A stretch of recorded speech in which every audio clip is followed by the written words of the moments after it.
of the Green Street River crossing in Athens, Alabama. This is a nice crossing. There used to be some rail over here, but it's currently gone. Kind of reminds me of that crossing I filmed in Tanner.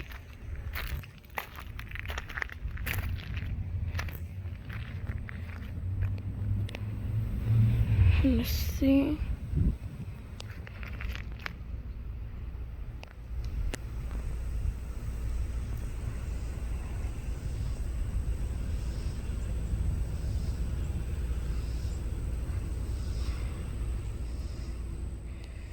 Okay, but this crossing got a WRS base.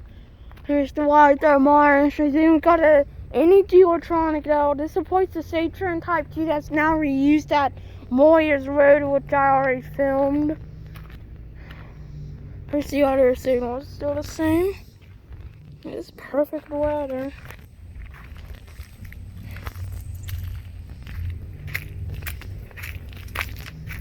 Okay, so that was a tour of the Green Street Road crossing in Athens, Alabama. Over.